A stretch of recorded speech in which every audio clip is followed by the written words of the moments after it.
dari Jerman, tapi beliau juga ada side income. Beliau tunjuk saya setiap patung itu ada tempat yang boleh tempat masuk duit. Sudah sembah, minta apa-apa masuk duit. Dalam dunia kata dia tidak ada free. Patung pun minta duit juga. Tapi patung tidak perlu duit. Padri itu perlu duit. Setiap minggu kutipan dia dari 14 patung 6.000 German Deutsche Mark, lebih kurang 13-14 ribu setiap minggu ringgit. Kali keempat sebab 4 minggu 1 bulan banyak. Itu baru side income. So itu saya pikir padri begitu tinggi pangkat tipu orang. Macam mana nak masuk syurga first class? Lagi satu, saya jumpa seorang Profesor Karl Rahner. Kalau sebut nama Karl Rahner, padri-padri seluruh dunia tahu siapa itu. Sebab dia karang buku, nama buku The Divinity of Christ, Ketuhanan Yesus. Dan itu buku teks setiap padri. Kalau mau jadi padri mesti baca buku itu, mesti hafal banyak poin-poin yang ada dalam buku itu. Dan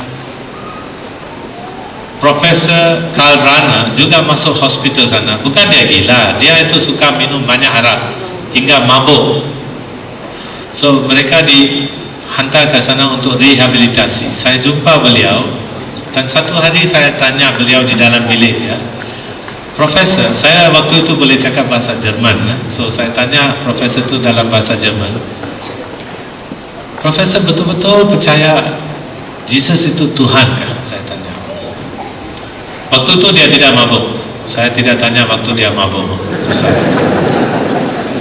Dia sebelum jawab dia tengok bilik dia, dinding ada apa-apa, mikrofon ke apa, cek semua. Dia terus terang dengan saya tidak. Dia tidak percaya Nabi Isa itu Tuhan. Tapi dia yang karang buku Divinity of Christ.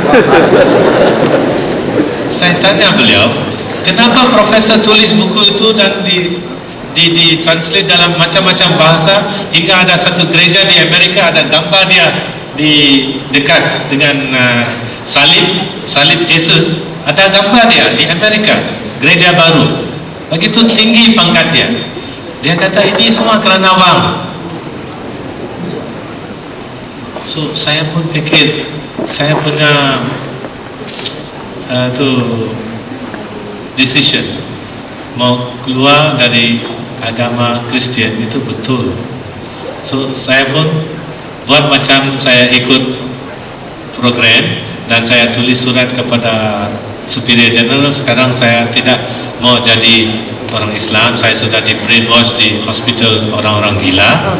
Tapi waktu itu saya fikir satu hari nanti saya akan balik ke Malaysia. Di sana saya mau masuk Islam. Sana tidak ada penjara kalau mau masuk agama Islam.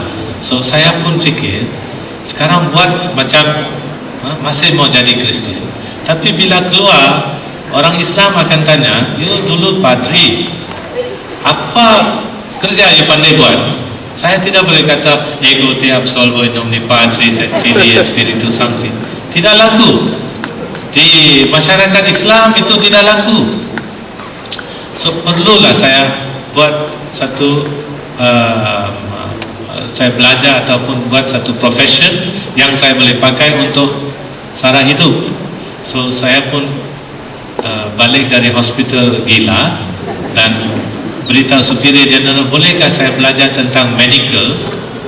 Satu hari nanti balik ke Malaysia sebagai padri, mesti mau tunjuk aja orang-orang Kristian tentang medical, kerja di hospital orang-orang Kristian.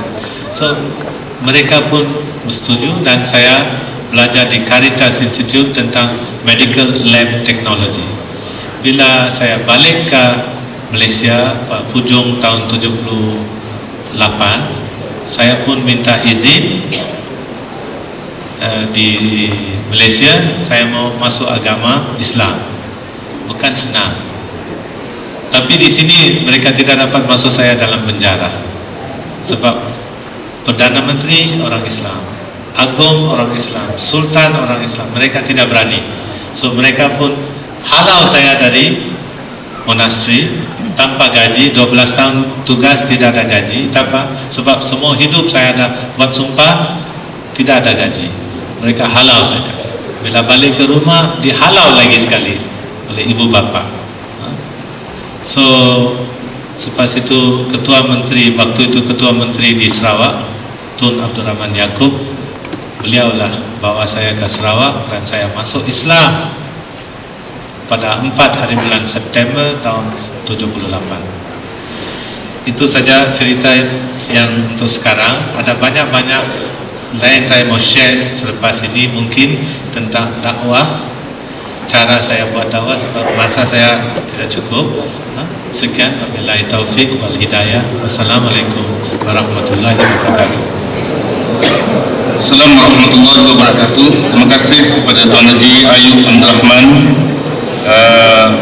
Tapi nama Ayub Abdul Rahman itu tak ada dalam ayat FS belakang.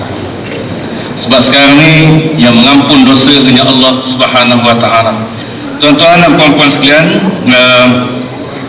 kita mengambil lebih sedikit masa dan dalam keadaan yang untuk mendapat mukadimah dalam pengalaman beliau.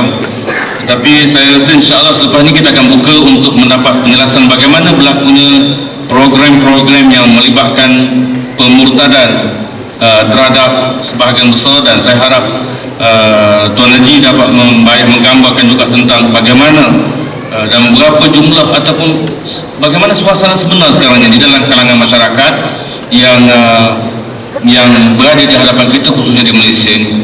Jadi untuk seterusnya saya persilakan Muhammad Abdullah atau nama asalnya Nicholas Sylvester untuk memulakan insya-Allah sebelum ini.